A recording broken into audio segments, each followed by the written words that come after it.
Gran Bretaña, una tierra marcada por castillos, acantilados y colinas cubiertas de niebla. Pero bajo esa imagen conocida se esconde algo más antiguo, mucho más antiguo. Una historia enterrada, escrita en silencio, bajo cada paso que damos. Hoy, la arqueología está cambiando todo lo que creíamos saber sobre nuestro origen. Fragmentos de piedra, huesos tallados, figuras escondidas en la oscuridad, nos hablan con una voz antigua. Y esa voz nos dice que no venimos de la nada, venimos de un linaje de supervivientes, de soñadores, de constructores. Este es el relato de cómo comenzó todo, desde los primeros pasos humanos en suelo británico hasta los rituales funerarios de los caudillos de la Edad del Bronce. Es un viaje de 1 millón de años, contado no por palabras, sino por las huellas que dejaron los que vinieron antes. Aquí empieza la historia, la verdadera historia de Gran Bretaña, y empieza bajo tierra. Huellas en la arena del tiempo. Gran Bretaña no siempre fue una isla. Hace cientos de miles de años, en una época tan remota que desafía la imaginación, las islas británicas eran solo una extensión más del continente europeo. Grandes ríos serpenteaban por lo que hoy es East Anglia, cruzando llanuras abiertas, vastos bosques de coníferas y marismas desconocidas. Era una tierra de grandes bestias y climas implacables. Y fue allí, en esas costas hoy barridas por el viento, donde arqueólogos encontraron las primeras huellas. Huellas no de animales, sino de humanos. En la playa de Happisburgh, al norte de Norfolk, el mar ha sido a la vez destructor y revelador. Las mareas del Mar del Norte erosionaron lentamente los acantilados, arrancando capas de tierra que llevaban enterradas casi 1 millón de años. Y entonces apareció algo extraordinario. En la arena húmeda, marcada por la retirada del agua, quedaron impresas unas pisadas, claras, humanas, una fila de pasos, como si una familia hubiese caminado por ahí apenas horas antes. Pero no era así. Aquellas huellas tenían más de 850.000 años. Eran las huellas más antiguas jamás descubiertas fuera de África. Prueba indiscutible de que seres humanos primitivos, no Homo sapiens, sino una especie ancestral, habían llegado hasta estas costas remotas, enfrentando un clima severo y una tierra salvaje. Pero la pregunta surgía de inmediato. ¿Cómo? ¿Cómo sobrevivió esta especie en un entorno que ni siquiera nosotros, con toda nuestra tecnología moderna, podríamos soportar fácilmente? Para responder a esa pregunta, arqueólogos y paleontólogos emprendieron una de las excavaciones más ambiciosas del siglo. A solo unos metros de donde aparecieron las huellas, comenzaron a excavar capas antiguas de sedimentos fluviales, cuidadosamente tamizadas durante semanas. Año tras año, más de 70 toneladas de arena fueron examinadas a mano. Lo que encontraron fue extraordinario. Entre los restos de un ecosistema perdido surgieron piezas del rompecabezas, escarabajos fosilizados, polen atrapado en granos de sedimento, trozos de madera, diminutas semillas y huesos, mandíbulas de roedores extintos, dientes de mamut y de pronto, algo más. Una piedra, pero no era una piedra cualquiera. Era un desecho de sílex, un pequeño fragmento roto, con bordes afilados y marcas reveladoras, señales inconfundibles de haber sido trabajado por manos humanas.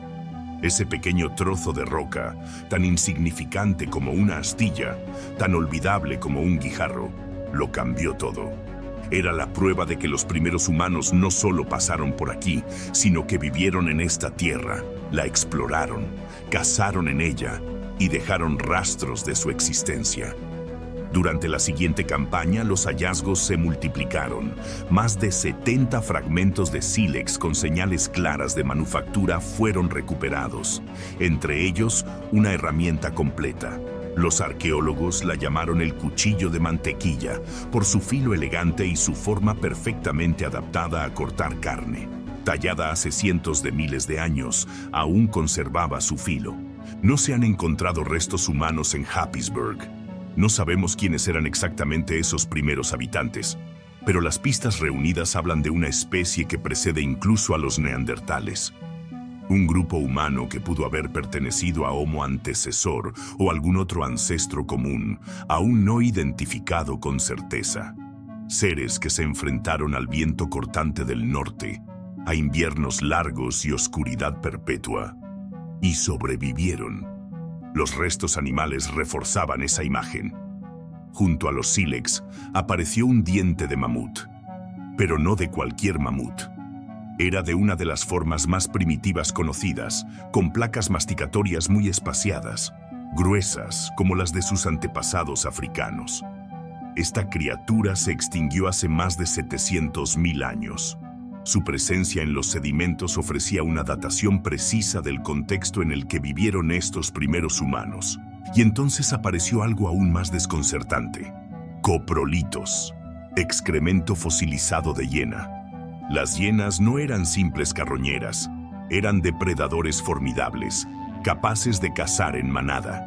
Su presencia sugería un ecosistema diverso, peligroso, y una competencia constante por sobrevivir. Entre los restos también apareció la mandíbula de un roedor extinto, similar a un castor, adaptado a ambientes semiacuáticos.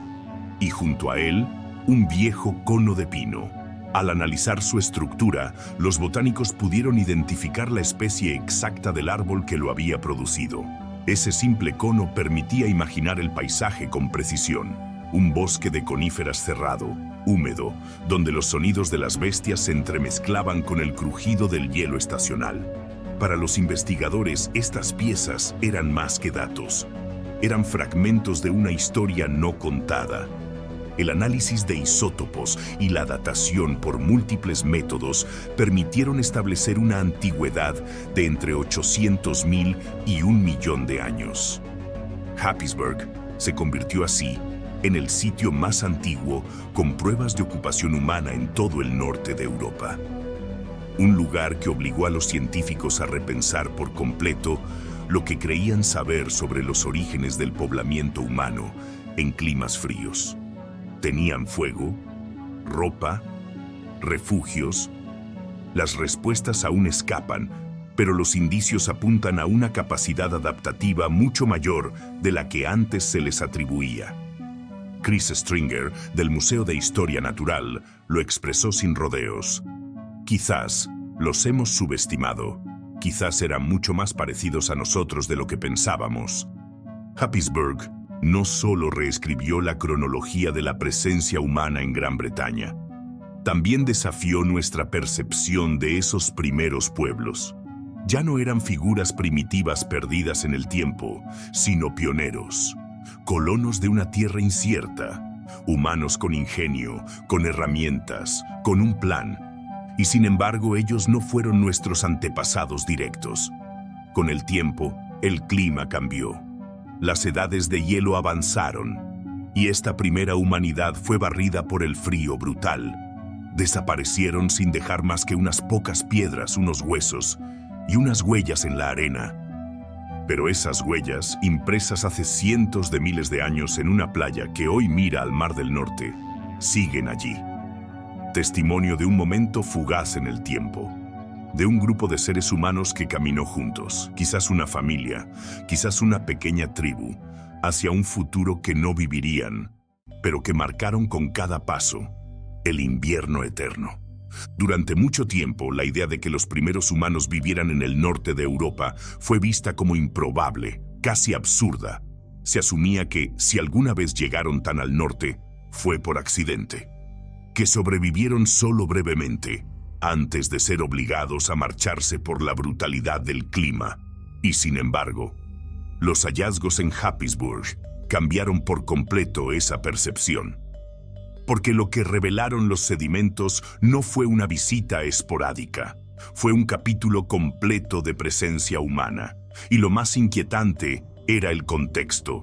Aquellos humanos vivieron en una época en la que Gran Bretaña estaba al borde de una glaciación. Un mundo donde el invierno no era una estación, era una era. El clima de entonces se asemejaba al del sur de Escandinavia actual, pero sin calefacción. sin abrigo moderno, sin refugios de piedra ni piel, solo la inteligencia y la adaptación. La gran pregunta era, ¿cómo sobrevivieron? Los restos hallados en Happisburgh ofrecían algunas pistas. Los huesos de animales encontrados en el sitio no estaban partidos al azar. Algunos mostraban marcas de corte, señales de haber sido despiezados con herramientas. Esto no solo demostraba que los humanos cazaban o carroñeaban, sino que sabían procesar la carne, sabían aprovecharla. Y eso, en un mundo helado, podía marcar la diferencia entre la vida y la muerte.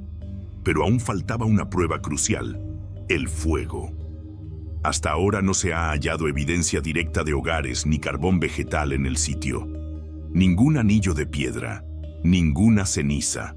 Sin embargo, muchos arqueólogos creen que su ausencia no significa que no existiera. El tiempo, el agua, la arena, todo puede borrar un fuego. Lo que no puede borrar es la necesidad humana de calor. Chris Stringer, uno de los paleoantropólogos más destacados del Reino Unido, lo expresa con claridad. Imaginemos que hoy, en pleno invierno, dejáramos a una familia en el sur de Noruega sin fuego, sin ropa, sin casa. No durarían mucho. Y sin embargo, estos humanos no solo sobrevivieron, prosperaron. La conclusión es inquietante y reveladora. Si no hemos encontrado pruebas del fuego, es porque aún no las hemos buscado en el lugar correcto o porque han desaparecido con el tiempo. Pero no porque nunca existieron. Más allá del fuego hay otro elemento crucial: la ropa. Hoy, la ropa se da por sentada. Pero hace 800.000 años, confeccionar una prenda era un acto de genio. A falta de agujas o telares, los primeros humanos probablemente usaban pieles crudas, envueltas alrededor del cuerpo, sujetas con tiras de cuero o fibras vegetales. Nada ha sobrevivido de aquello. La materia orgánica rara vez lo hace. Pero su uso era, casi con certeza, imprescindible. Sin pieles, sin abrigo, no habrían durado un solo invierno. Y luego está el refugio. En un entorno sin cuevas cercanas, los humanos de Happisburgh debieron haber construido sus propios refugios. Estructuras simples, hechas de ramas, huesos, pieles, un iglú de madera y cuero. De nuevo, ninguna de estas estructuras ha llegado hasta nosotros. Pero su lógica es tan sólida como la necesidad que las originó. Todo esto sugiere algo asombroso, que aquellos primeros británicos eran ingeniosos, adaptables, profundamente humanos. Cuando pensamos en homínidos arcaicos, es fácil imaginarlos como criaturas toscas, al borde de la animalidad. Pero Happisburgh los presenta de otro modo, como seres que planificaban, que transmitían conocimientos, que enseñaban a los más jóvenes cómo cortar un trozo de sílex o despellejar un animal, que caminaban en grupo, que sabían dónde encontrar agua, que entendían el ritmo del clima, el peligro del viento, el valor de un refugio. Durante años, la imagen del norte de Europa en tiempos prehistóricos era la de un desierto humano, un territorio demasiado hostil para ser habitado. Ahora sabemos que no fue así, que incluso en medio de un frío implacable hubo quienes se atrevieron a vivir, a explorar, a dejar huellas. Esas huellas, encontradas en la playa, no fueron un accidente, no fueron una anomalía. Fueron la confirmación de que la historia humana en estas islas comenzó mucho antes de lo que imaginábamos. Y lo más sorprendente es que esa historia está aún incompleta. En cada tonelada de sedimento hay secretos. En cada fragmento de piedra, un gesto humano. En cada hueso fosilizado, una decisión tomada hace cientos de miles de años. Y juntos, todos esos fragmentos dibujan el perfil de una humanidad que, contra todo pronóstico, encontró un modo de sobrevivir al invierno eterno. Pero incluso esa resistencia tiene un límite. Las edades de hielo llegaron una tras otra como latidos de un mundo en movimiento. El hielo cubrió los bosques, los valles se congelaron, las bestias migraron, y los humanos también. El norte quedó vacío. Las huellas se borraron. El silencio volvió.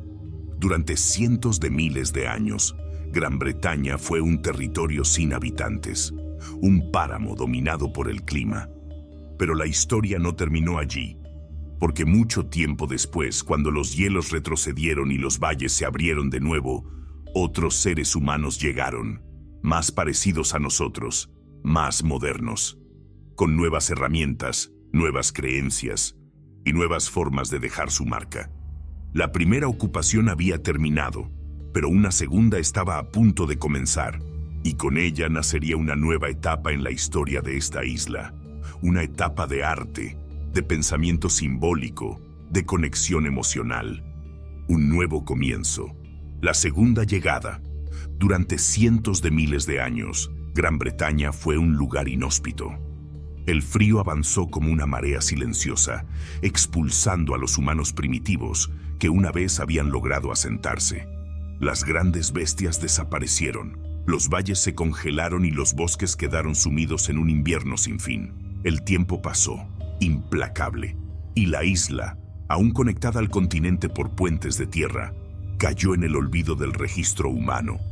Pero el hielo, como todo lo que respira, también retrocede. Hace unos 13.000 años el clima comenzó a cambiar. El sol, más constante, la nieve, menos eterna.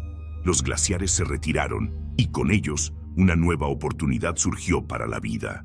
Fue entonces cuando otra especie humana, distinta de la anterior, apareció en el paisaje. Nosotros, los Homo sapiens, no eran descendientes directos de aquellos primeros pioneros de Happisburg. Eran una nueva oleada, parte de una expansión mayor desde el sur de Europa. Gente que había aprendido a sobrevivir y adaptarse a una variedad de entornos hostiles. Esta vez, no venían simplemente a explorar, venían para quedarse. Gran Bretaña, aunque aún unida a Europa por lo que luego sería llamado Doggerland, ofrecía una promesa: ríos, bosques, casa y, sobre todo, refugio. Uno de esos lugares fue Creswell Craigs, un desfiladero profundo y escarpado al norte de lo que hoy es Nottinghamshire. Allí, en las grietas de las rocas, el ser humano encontró hogar. Durante siglos, Creswell Craigs fue ignorado. Parecía apenas una formación natural. Pero en el siglo XX, los arqueólogos comenzaron a examinar sus cuevas con más detenimiento. Lo que descubrieron transformó la percepción de la prehistoria británica. Dentro de las paredes de piedra, bajo siglos de sedimentos, hallaron restos de herramientas, huesos de animales cazados y algo más: arte. El primer arte rupestre descubierto en las Islas Británicas. Durante décadas, los expertos habían dado por sentado que, a diferencia de Francia o España, Gran Bretaña carecía de arte paleolítico.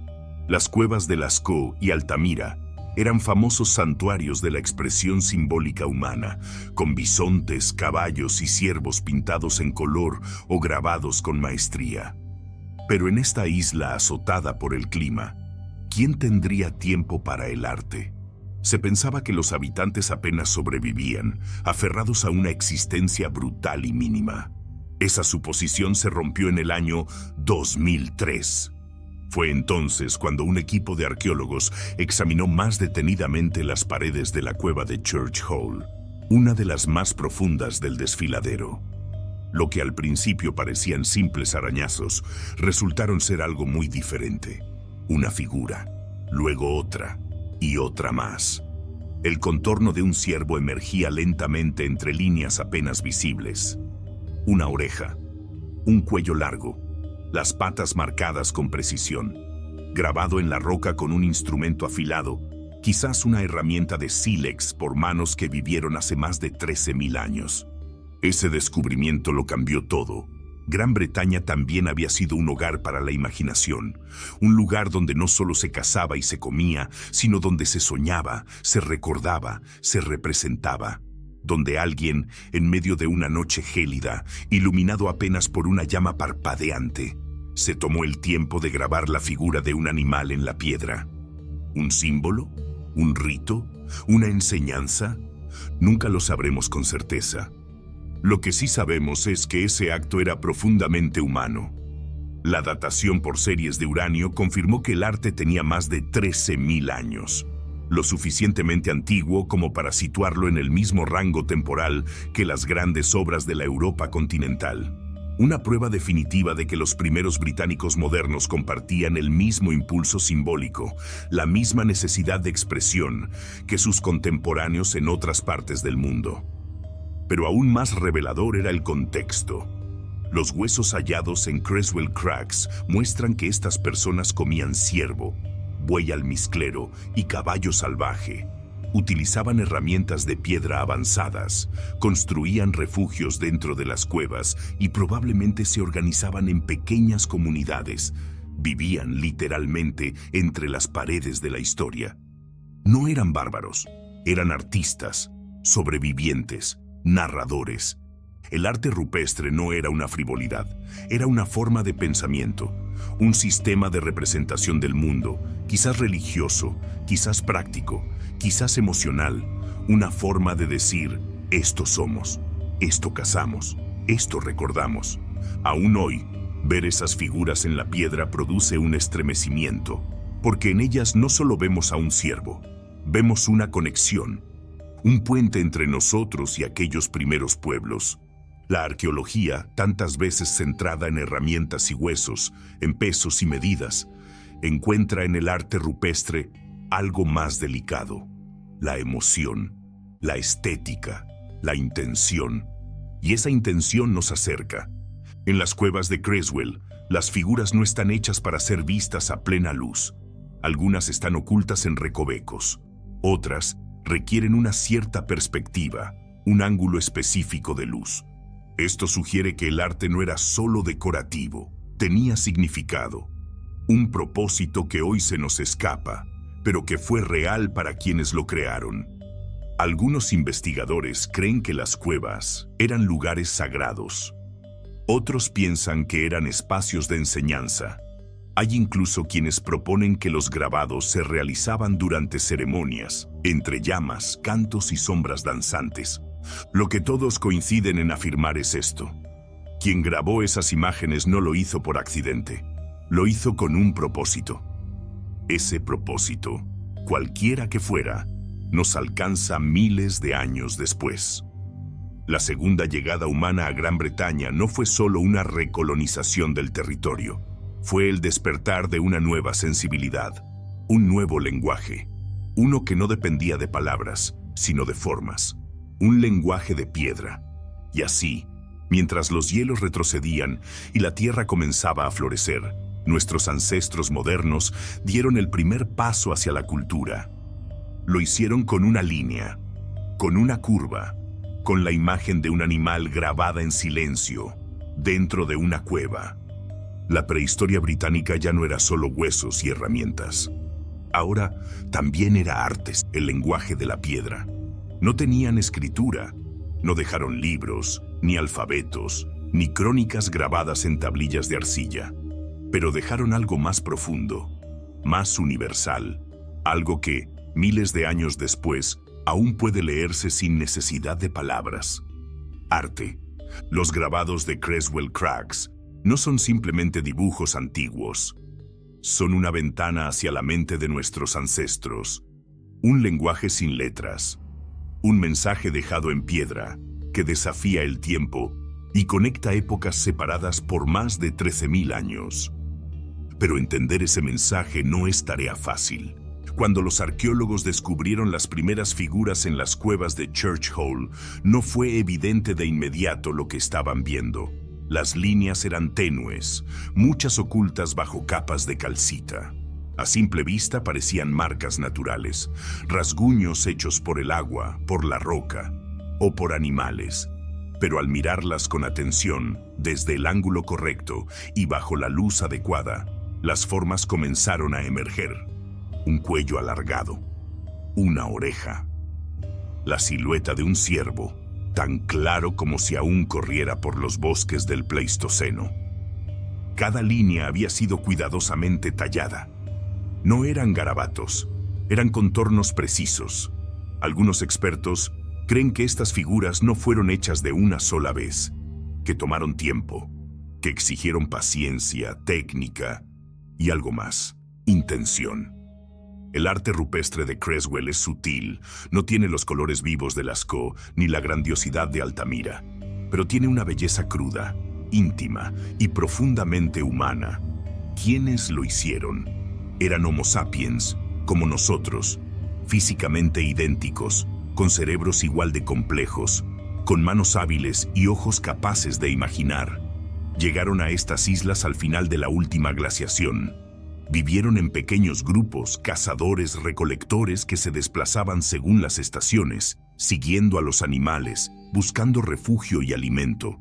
Pero también pensaban, recordaban, creaban. Y en esas cuevas, entre el frío y el silencio, tallaron símbolos de su mundo. El significado exacto de esos símbolos sigue siendo un misterio. Algunos investigadores creen que eran parte de rituales de caza, representaciones mágicas destinadas a asegurar el éxito antes de salir al bosque. Otros sugieren que eran narraciones, pequeñas historias grabadas para recordar eventos o enseñar a los más jóvenes. Hay quienes creen que eran parte de prácticas espirituales, que las cuevas eran lugares sagrados, que el acto de grabar en la piedra era una forma de conectar con fuerzas invisibles, con espíritus, con los animales que les daban vida.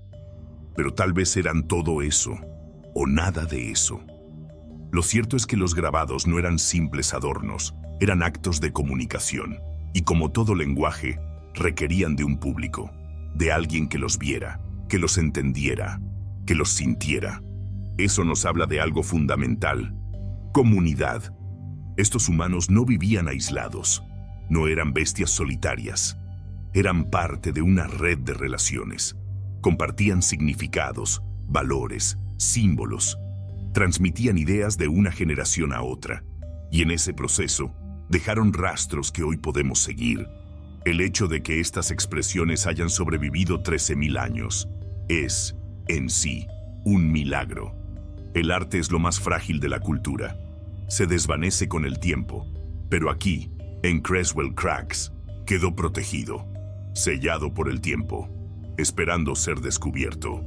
La datación por series de uranio reveló que muchos de los grabados fueron realizados justo al final de la Edad del Hielo, cuando el clima comenzaba a suavizarse. Eso los convierte en algunos de los ejemplos más antiguos de arte rupestre en el norte de Europa, y los únicos conocidos en las Islas Británicas. Pero la importancia de estos hallazgos no es solo cronológica, es emocional. Al ver esas líneas talladas con tanto cuidado, uno no puede evitar imaginar al artista, un ser humano como nosotros, arrodillado frente a la roca, concentrado, dibujando con una herramienta de sílex. Quizás un padre enseñando a su hijo, o una mujer sola grabando en la piedra un recuerdo, tal vez un chamán marcando un momento sagrado. Ese gesto, la mano tocando la piedra, transformándola, es uno de los actos más poderosos que puede realizar un ser humano. Es el nacimiento de la memoria. Porque si algo define al ser humano es su necesidad de dejar huella, de contar, de recordar, de decir, yo estuve aquí, yo vi esto fue importante. Y esa necesidad, esa urgencia de narrar, comenzó mucho antes de la escritura. Comenzó en cuevas como esta, bajo tierra, bajo la lluvia, en una isla fría al borde del mundo. El arte rupestre no es solo un vestigio del pasado, es una promesa de que la imaginación es más fuerte que el olvido, una promesa de que, incluso en las condiciones más difíciles, el ser humano no deja de crear, de soñar, de representar lo que ama, lo que teme, lo que anhela. Y esa promesa sigue viva. Hoy, Creswell Cracks es un sitio protegido. Visitantes de todo el mundo recorren sus senderos, descienden a sus cuevas, observan con asombro las mismas figuras que otros humanos vieron hace milenios. Y en ese acto algo se transmite. Una conexión que supera el tiempo. Un susurro que dice, todavía estamos aquí.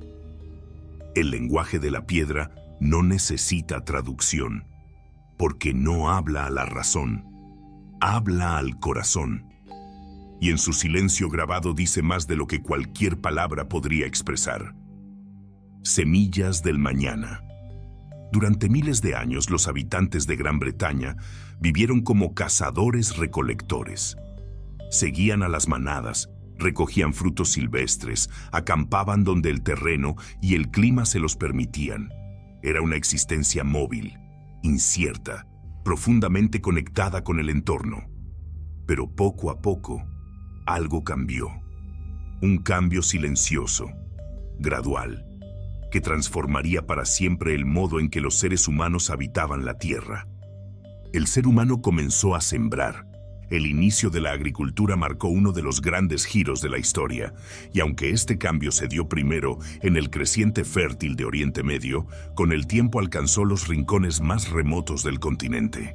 Incluso aquí, en las islas del norte de Escocia, donde el viento nunca deja de soplar y la tierra parece resistirse a la mano del hombre.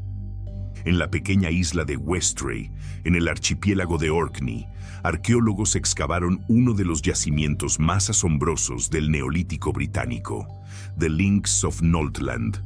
Allí, enterrado bajo capas de arena arrastradas por el tiempo, dormía un pueblo perdido. Un asentamiento de agricultores. Gente que hace 5000 años decidió dejar de seguir a los animales y empezar a domesticar la tierra. Los restos de viviendas circulares, con muros de piedra y suelos de arcilla prensada, hablan de una arquitectura sencilla, pero efectiva. Las casas estaban parcialmente hundidas en el suelo, quizá para protegerse del viento. Y entre ellas, los arqueólogos encontraron algo aún más revelador: huellas de campos, sistemas de cultivo, surcos antiguos que descendían por la ladera, aprovechando cada rincón del paisaje para sembrar. La cebada era el cultivo estrella. En los sedimentos del asentamiento aparecieron granos carbonizados, perfectamente conservados. También fragmentos de herramientas agrícolas, restos de cestos, incluso indicios de compostaje. Porque aquellos primeros agricultores sabían cómo alimentar la tierra. Mezclaban conchas marinas, huesos de animales, ceniza y restos de comida para enriquecer los suelos. Un conocimiento práctico, transmitido generación tras generación. Durante un tiempo funcionó. El asentamiento de Noltland prosperó.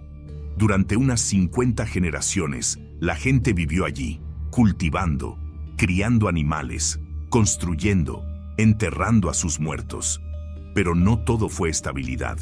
Las capas de arena revelan otra historia, la del viento, la erosión, el desgaste lento pero implacable del entorno.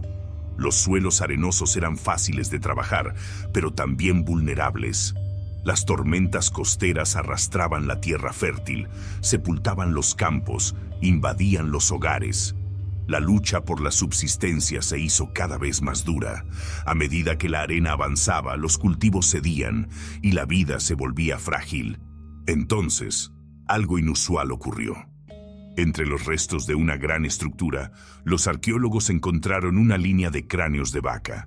No estaban apilados, no estaban enterrados como desecho. Estaban cuidadosamente colocados en los cimientos de un muro, uno tras otro, incrustados en el núcleo de la pared, ocultos a la vista cuando el edificio estaba en pie. No era decoración, era un acto deliberado, ritual. ¿Qué significaban esos cráneos? Nadie lo sabe con certeza, pero su presencia sugiere algo más que necesidad. Sugiere creencia, identidad, quizá incluso desesperación. Porque cuando la naturaleza comenzaba a ganar la batalla, aquellos granjeros del norte recurrieron a lo único que siempre ha acompañado al ser humano: el simbolismo. El ganado era más que sustento, era riqueza, era prestigio, era, en muchos sentidos, vida. Incorporar los cráneos en la arquitectura pudo haber sido una forma de invocar protección, de consagrar el edificio, de rendir homenaje a los animales que les habían dado tanto. Pero ni siquiera los rituales fueron suficientes. Con el tiempo, el asentamiento fue abandonado, no con prisa, sino con método. Las casas fueron rellenadas con escombros, selladas, como si los habitantes quisieran dejar todo en orden antes de marcharse, como si supieran que no volverían. Fue entonces cuando apareció una figura diminuta, una estatuilla de piedra, tosca pero cuidadosamente modelada, con ojos marcados, una ceja arqueada, una boca, brazos cortos pegados al cuerpo y un detalle en la cabeza, quizá un tocado. Los arqueólogos la llamaron la Westray Wifey, la esposa de Westray. Fue hallada entre los escombros que rellenaban uno de los edificios, colocada como si alguien la hubiera dejado allí a propósito, justo antes de cerrar la casa para siempre. Un acto silencioso. Un adiós. ¿Qué era esta figura? Algunos creen que representaba una diosa doméstica. Otros, que era un símbolo de fertilidad. Tal vez una protectora del hogar. Tal vez un recuerdo. Pero su sola existencia es revolucionaria. Es la primera representación humana encontrada en Escocia. La primera figura que nos mira desde el pasado, con una cara, una expresión. Y no es la única. Pocos días después del hallazgo, apareció una segunda figurilla. Diferente, pero emparentada. Como si el acto de crear estas imágenes formara parte de una tradición más amplia, ahora apenas vislumbrada. El abandono de Noltland no fue un simple éxodo. Fue un cierre ritual. Una decisión cargada de significado. Y la Westray Wifey es la prueba. Una mujer tallada en piedra, depositada entre ruinas, como testigo de un final. Así, el capítulo de los primeros agricultores en Gran Bretaña no termina con el colapso, sino con un gesto. Un gesto humano profundamente simbólico, de despedida, de respeto y quizá de esperanza. Los muros que hablaban, el pasado rara vez grita, más bien susurra. Se esconde en fragmentos dispersos, en rastros enterrados, en gestos olvidados que solo cobran sentido siglos después. Pero hay momentos, pocos, poderosos, en los que el pasado parece levantar la voz. En Orkney, esos susurros tomaron forma de piedra y hablaron. Cuando los arqueólogos comenzaron a excavar en The Links of Noltland, esperaban encontrar restos de viviendas, herramientas, tal vez indicios de cultivos. Pero lo que hallaron dentro de uno de los muros cambió la manera en que entendemos la mente neolítica. 40 cráneos de vaca, colocados con cuidado, no enterrados en masa, no arrojados como desecho, uno por uno, empotrados en el núcleo del muro de una estructura. Al principio, pareció un error, una coincidencia, pero a medida que la excavación avanzó, se hizo evidente. Aquello era intencional, ritual, significativo. Los cráneos no eran visibles desde el exterior ni desde el interior. Estaban completamente ocultos cuando la estructura estaba en pie, lo que significa que su presencia no era decorativa, era simbólica. ¿Qué querían decir con esto? Para esos agricultores neolíticos, el ganado era esencial. Les daba leche, carne, fuerza para arar, piel para vestimenta. Pero también parece, les daba algo más, sentido, un vínculo con lo sagrado, porque ningún acto que implique colocar restos en los cimientos de una casa es casual. Es un gesto de fundación, de dedicación. Los muros literalmente hablaban, contaban una historia de respeto, de creencia, de conexión con los animales que les daban la vida, y al mismo tiempo, una historia de miedo, de incertidumbre, porque cuando los recursos escasean, cuando la tierra ya no da fruto, cuando el viento amenaza con llevárselo todo, lo material no basta, se necesita lo invisible. Estos cráneos eran parte de esa respuesta invisible. Tal vez protegían, tal vez bendecían, tal vez marcaban un límite entre lo humano y lo animal, lo cotidiano y lo espiritual. No lo sabemos, pero lo que sí sabemos es que estaban allí desde el primer momento, desde la primera piedra colocada. Esa casa, como tantas otras, fue finalmente abandonada. Y no con prisa, no en medio del caos, fue sellada, rellenada con escombros, con restos cuidadosamente seleccionados, como si la clausura misma fuera un acto ceremonial.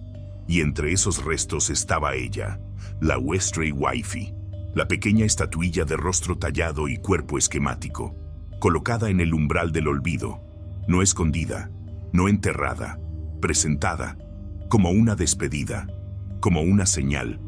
Todo indica que fue una ofrenda final, una especie de última palabra antes de cerrar la historia de ese hogar. La arqueóloga Hazel Moore lo explicó con una claridad inquietante. Es como si hubieran querido decir, ya no más. Este lugar ha cumplido su ciclo.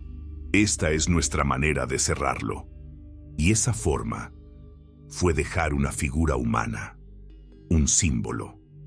El hallazgo de una segunda figura, días después, confirmó que no fue un caso aislado. Había un patrón, una costumbre, un rito que aún no comprendemos, pero que tiene toda la carga emocional de una despedida con sentido. ¿Quiénes eran esas figuras? ¿Representaban a alguien? ¿A algo? ¿Eran diosas, antepasadas, guardianas? Nadie puede decirlo con certeza. Pero lo que nos muestran es otra faceta de la mente neolítica, su complejidad. Porque esos agricultores no eran meros supervivientes, no eran simplemente recolectores de cereal y criadores de vacas. Eran seres humanos con ideas, con símbolos, con emociones profundas. Ellos construían con piedra y con significado. La arquitectura neolítica no era funcional en un sentido moderno. No solo respondía a necesidades prácticas, también respondía a preguntas espirituales. ¿Qué es un hogar? ¿Qué nos protege? ¿Cómo pedimos perdón o damos gracias a la tierra? Las casas de Nordland son respuestas a esas preguntas. Muros de piedra que encerraban no solo cuerpos, sino creencias. No solo comida, sino ritual. No solo refugio, sino significado. Y en el silencio de esos cimientos, hoy podemos oírlos. Porque el lenguaje del pasado no siempre necesita palabras. A veces basta con 40 cráneos ocultos en un muro, o con una pequeña figura tallada con manos temblorosas, o con el simple acto de cerrar una puerta para no volver. En Orkney los muros hablaron, y lo que dijeron fue claro. Esta tierra fue amada, vivida, honrada, pero también fue temida, desgastada, abandonada con respeto. Y en ese abandono dejaron una historia que aún estamos aprendiendo a escuchar, la Westray Wifey. En la arqueología, a veces los hallazgos más pequeños son los más poderosos.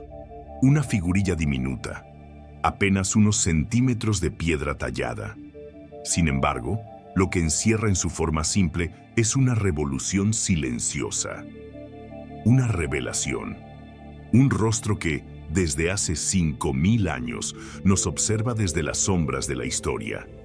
La llamaron la Westray Wifey, una figura femenina, rudimentaria, sin proporciones realistas ni detalles refinados, pero con lo esencial: 2 ojos, una ceja arqueada, una boca, brazos pegados al cuerpo, y algo sobre la cabeza que aún despierta interrogantes. Un tocado, un peinado, una corona, o quizás solo una marca.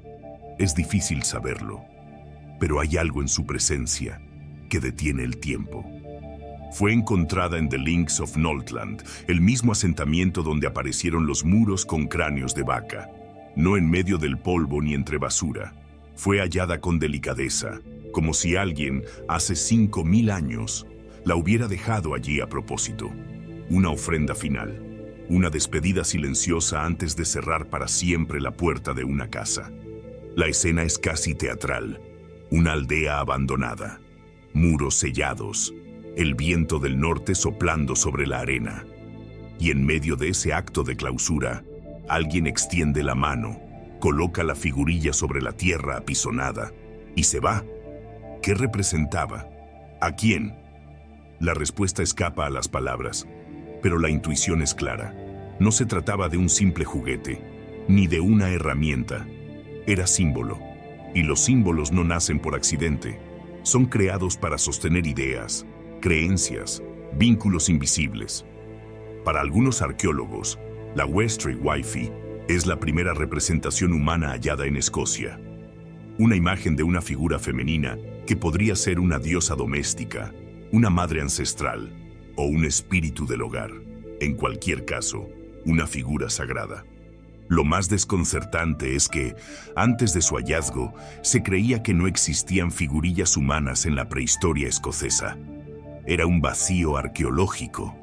Y entonces, de pronto, en el cierre ritual de una vivienda emerge esta imagen, pequeña, imperfecta, pero profundamente humana. Pocos días después, el hallazgo de una segunda figurilla reforzó la idea de una práctica extendida. No era una anomalía, era una costumbre, un gesto que se repitió, quizá durante generaciones, pero del que apenas conservamos rastros, como si la piedra hubiese sobrevivido donde otras huellas fueron borradas. No tenemos templos de aquella época, no hay inscripciones, ni mitos escritos, ni cantos conservados, pero tenemos esto, una imagen, y con ella la certeza de que los pueblos del Neolítico no solo sembraban y construían, también creían. La Westray Wifi no habla, pero su presencia es una afirmación. Afirma que esas personas sentían algo sagrado, que respetaban ciertos lugares, ciertos momentos, que comprendían el acto de clausurar un espacio como algo más que abandono. Lo entendían como cierre, como ritual, como final con sentido. ¿Era la figura de una divinidad? ¿O simplemente un símbolo humano para despedirse de un lugar vivido? Ambas cosas son posibles, y ambas serían igualmente reveladoras, porque en el fondo lo que conmueve no es solo el objeto, es el acto, la decisión de dejarla allí, de despedirse a través de ella, de colocarla en el último rincón de una casa que había sido refugio, taller, comedor, lecho, de marcar el final de un capítulo con algo que trascendiera lo cotidiano. Y ese gesto tan humilde, tan mínimo, nos une a ellos, porque aún hoy nosotros también dejamos figuras, también marcamos tumbas, también encendemos velas, también conservamos retratos. El impulso simbólico sigue con nosotros, la necesidad de dar forma a lo invisible, de sostener la memoria a través de un objeto, de mirar una imagen y sentir que hay algo más allá. La Westray Wifi, con su rostro tallado y su boca tosca, nos recuerda que incluso en las condiciones más duras, el ser humano busca sentido, crea imágenes, transforma la piedra en presencia y deja, sin saberlo, un mensaje para el futuro. En las vitrinas del museo, bajo luces suaves y cristales protectores, la figurilla parece fuera de lugar, silenciosa, rodeada de explicaciones. Pero en la imaginación es fácil verla donde fue hallada, sobre tierra compactada, en una casa vacía, mientras el viento arrastra la arena y una comunidad entera se despide de su mundo. Tal vez para ellos fue un acto sagrado, tal vez para nosotros es una oportunidad. La oportunidad de recordar que lo humano no comienza con las ciudades, ni con los reinos, ni con los imperios. Comienza con una mirada, con un símbolo, con una figura pequeña que encierra el misterio de todo un pueblo. El hombre de Culdowellan. Durante milenios la muerte fue un asunto colectivo. Los muertos eran enterrados juntos, en grandes túmulos comunales. No había tumbas individuales, ni símbolos personales, ni marcadores que señalaran a un solo ser entre los muchos. La comunidad era la identidad, y la muerte, una continuidad compartida. Pero algo cambió. Hace aproximadamente 4.500 años, en distintos puntos de Gran Bretaña, comenzaron a aparecer nuevas tumbas, simples, individuales, algunas orientadas cuidadosamente, otras acompañadas por objetos personales, vasijas, herramientas, adornos, y siempre el mismo patrón, una persona, un espacio, un ritual.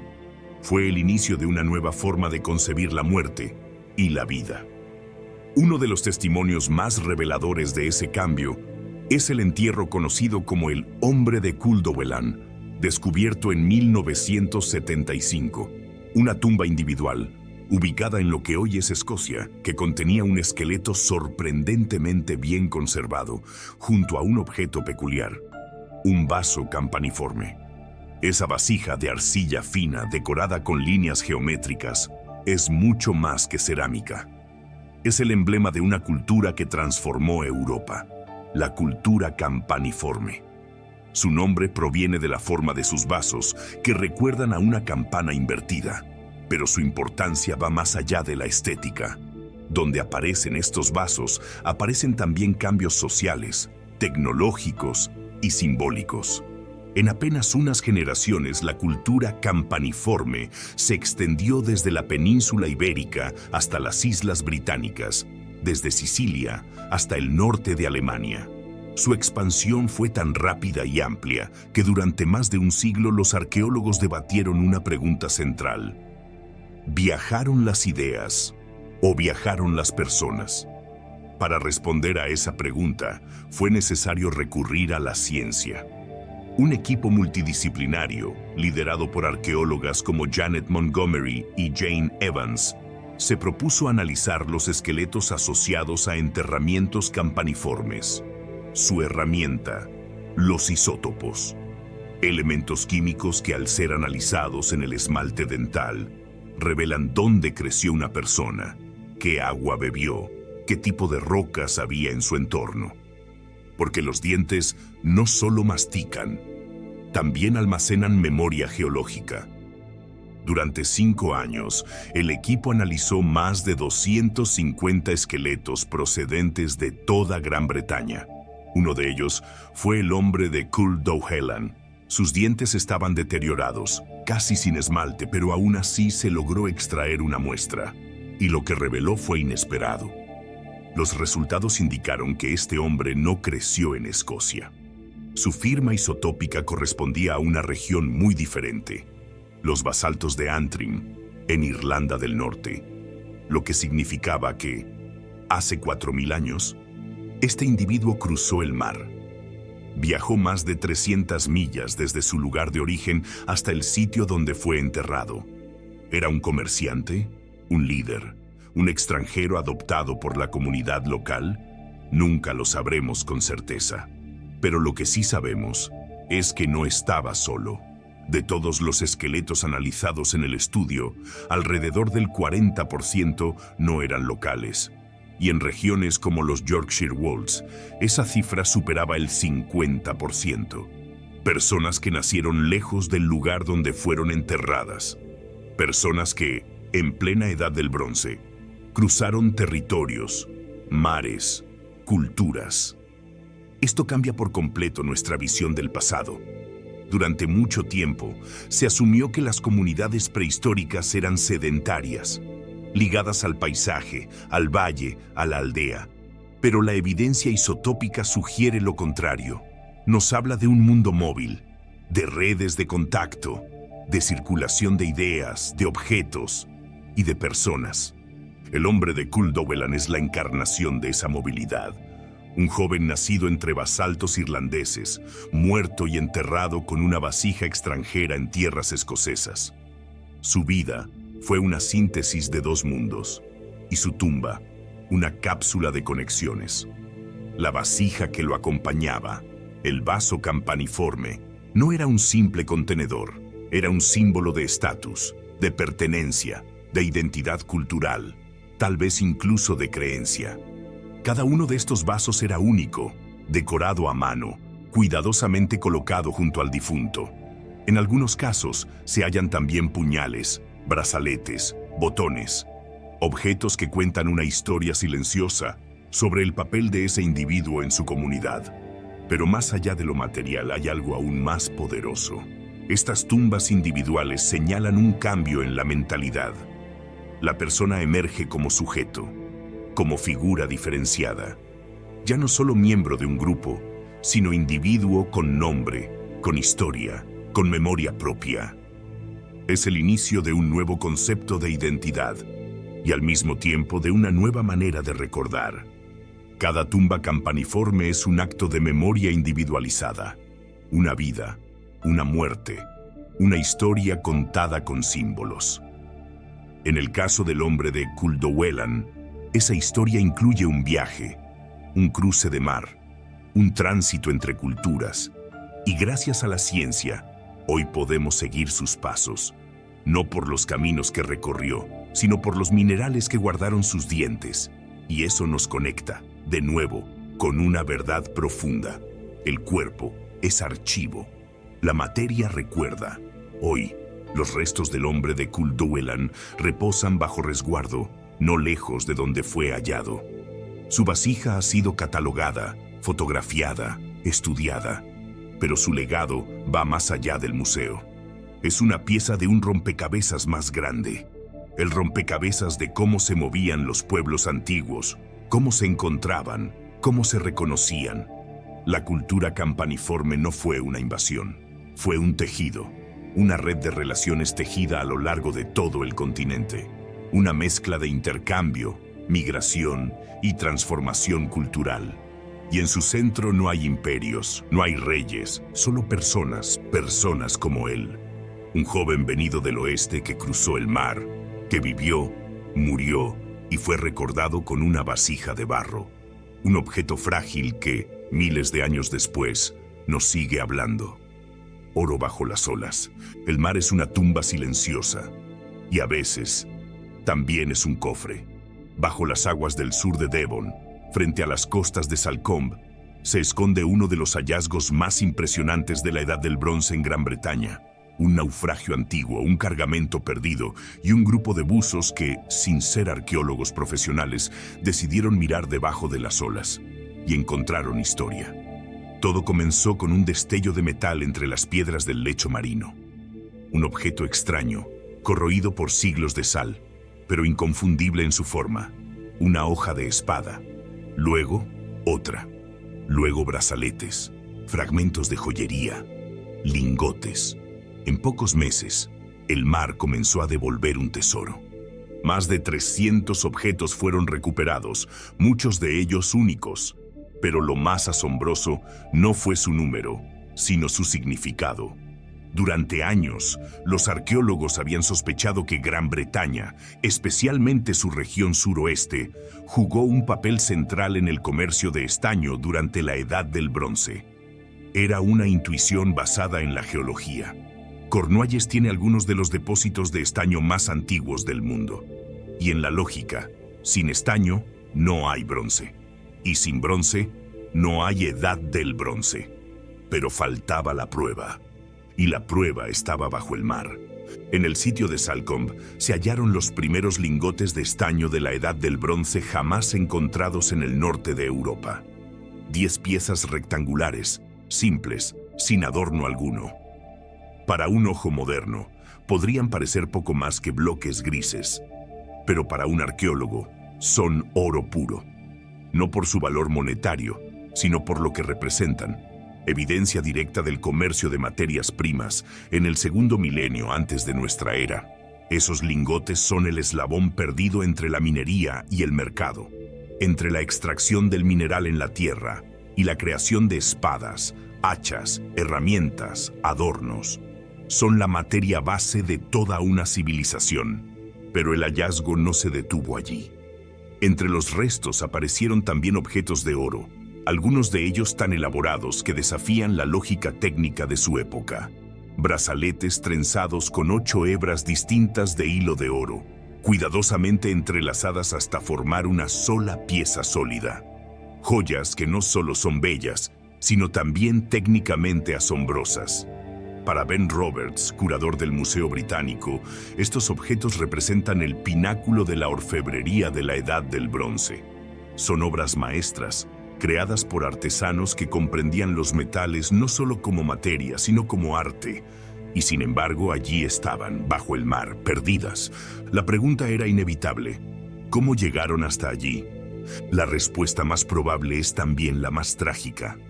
Un naufragio. Hace más de 3000 años, un barco, quizás una embarcación mercante, quizás una nave ritual, navegaba por la costa sur de Devon, cargado con metales preciosos, herramientas, armas, joyería. Tal vez buscaban comerciar, tal vez regresar a casa, pero nunca llegaron. El mar, como tantas veces, se impuso. No se han encontrado restos del barco. No hay tablones, ni clavos, ni anclas. Pero eso no es raro. La madera se pudre, el metal se dispersa, el tiempo borra. Lo que queda es el cargamento y su distribución, su concentración en un punto, su contexto. Todo apunta a una tragedia, un naufragio ocurrido a la vista de la costa. Tal vez el puerto estaba cerca. Tal vez los tripulantes vieron la orilla justo antes del desastre. Nunca lo sabremos. Pero su pérdida fue nuestra ganancia arqueológica. Aunque hay una segunda posibilidad, algunos objetos del sitio no corresponden con la misma datación que el resto. Son posteriores, lo que ha llevado a una teoría alternativa, y no necesariamente excluyente, que parte de los objetos fueron arrojados al mar a propósito, como ofrenda. Durante la Edad del Bronce, era común depositar metales en lugares simbólicos: ríos, lagos, pantanos, colinas. El acto de entregar un objeto valioso a las aguas era una forma de comunicación con lo sagrado, un sacrificio, una petición, una promesa. Y si después del naufragio, otros regresaron al sitio para rendir homenaje, y si lanzaron al mar sus propios objetos, no como comercio, sino como memoria. Tal vez lo hicieron por respeto, tal vez por miedo, tal vez para calmar a los dioses del mar. En cualquier caso, el resultado es el mismo: un archivo subacuático de una época que no dejó palabras, solo metales. Los buzos que lo descubrieron no eran científicos, eran aficionados, personas que amaban la historia y el mar, que, con paciencia y dedicación, regresaban al mismo lugar una y otra vez, no con ánimo de saqueo, sino con respeto. Y gracias a ellos hoy sabemos un poco más sobre cómo era Gran Bretaña hace 3000 años. Un lugar conectado, no aislado, no primitivo. Gran Bretaña era parte de una red de comercio que abarcaba toda Europa occidental. El estaño británico alimentaba las fundiciones del continente. El oro viajaba de mano en mano. Las ideas, las técnicas, las formas, cruzaban el mar igual que los vientos. La Edad del Bronce fue una época de movilidad, de riesgo, de intercambio y también de tragedia. Bajo las aguas de Salcombe yace la prueba, no de una batalla, no de una conquista, sino de una pérdida. Un barco desaparecido, una carga de valor incalculable, y entre sus restos, un mensaje claro. Aquí, en estas costas, el pasado aún espera ser descubierto. La tumba del caudillo. En una colina del sureste de Gran Bretaña, bajo un túmulo artificial que se alza suavemente sobre el paisaje, duerme un hombre. Su tumba fue cavada hace más de 3000 años. Su cuerpo fue depositado con cuidado, y junto a él, un conjunto de objetos que no hablaban de muerte, sino de poder. La excavación de esta tumba, realizada cerca de Amesbury, no lejos del imponente círculo de piedras de Stonehenge, reveló algo extraordinario. No se trataba de un enterramiento común. Lo que los arqueólogos encontraron fue la tumba de alguien diferente, alguien distinguido, alguien que en su tiempo debió ser conocido, temido, respetado, un caudillo. Su cuerpo yacía en posición fetal, mirando hacia el este. A sus pies, una copa decorada. A su costado, una daga de bronce con empuñadura de oro. En su cuello, colgaba un adorno elaborado con ámbar y cuentas de oro. A su alrededor, herramientas de piedra, puntas de flecha, un pequeño yunque, un alambique de fundición. No era solo un guerrero, era también un artesano, un hombre de habilidades múltiples, capaz de combatir, de forjar, de negociar. Su tumba no era un simple sepulcro, era una declaración. Quien lo enterró quiso que fuese recordado, y por los objetos que lo acompañaban podemos imaginar quién fue. Sus herramientas sugieren que conocía los secretos del metal. No era un simple consumidor de bronce. Era un maestro en su creación, y eso, en el mundo de la Edad del Bronce, lo convertía en alguien poderoso. Porque quien controla el metal, controla la guerra, la agricultura, el prestigio. El ámbar que adornaba su collar provenía del mar Báltico. Las perlas de oro, quizá del oeste. Las hachas que lo rodeaban, de fundiciones distantes. Todo en su tumba habla de conexiones, de rutas, de una red invisible que tejía Europa desde siglos atrás. No fue un rey. No existían reinos entonces, al menos no como los entendemos hoy. Pero fue un líder, un hombre que pudo reunir riqueza, seguidores y, sobre todo, respeto. La forma de su tumba lo confirma. Un túmulo redondo, construido con esfuerzo colectivo, elevado sobre la tierra como señal, visible desde lejos, porque la memoria, para aquellos pueblos, era también paisaje. Enterrar al caudillo en lo alto era una forma de dejarlo vigilando, presente incluso en la ausencia. Al analizar sus huesos, los científicos encontraron signos de vida dura, lesiones curadas, desgaste en las articulaciones, una fractura en el fémur, antigua pero bien sanada. Era un hombre fuerte, pero también humano. Había vivido, había sufrido, y al morir fue elevado a otra categoría. Lo más fascinante es lo que esta tumba nos dice sobre la sociedad de su tiempo. Ya no era la época de las aldeas pequeñas y aisladas, tampoco la de los enterramientos comunales. Este era un mundo más jerárquico, donde algunos destacaban, donde el liderazgo no era simplemente funcional, sino simbólico. El caudillo no solo dirigía, representaba. Era la encarnación del orden, del conocimiento, del linaje.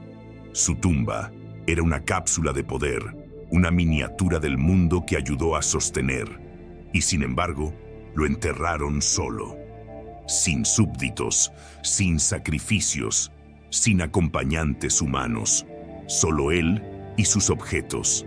Tal vez eso hable también de una transición, un momento intermedio entre las estructuras comunitarias del Neolítico y las sociedades más verticales que llegarían con la Edad del Hierro. Un tiempo de cambio, de mezcla, de redefinición. Lo que queda en cualquier caso es una imagen clara, el individuo como símbolo, porque este no era cualquier individuo. Era el individuo, aquel que siglos después seguiría hablando a través de sus pertenencias. Y así como su tumba dominaba el paisaje, hoy domina también nuestra comprensión de su época, porque a través de ella vemos lo que antes estaba oculto, el surgimiento del poder personal, de la identidad singular, del prestigio que trasciende la muerte. Es en muchos sentidos el principio de la historia como la entendemos, con nombres, con líderes, con tumbas que narran, y así termina este recorrido. Desde las primeras huellas sobre barro antiguo hasta la orfebrería bajo las olas, desde figuras talladas en piedra hasta collares de oro al cuello de un hombre olvidado. 1.000.000 de años de historia británica, reconstruidos desde el silencio de la tierra. Pero el pasado no está completo. Cada excavación, cada hallazgo, cada fragmento es solo una parte. Porque la historia de Gran Bretaña no se ha escrito del todo. Aún hay voces por escuchar, aún hay huesos por encontrar y aún hay tumbas bajo nuestros pies esperando hablar.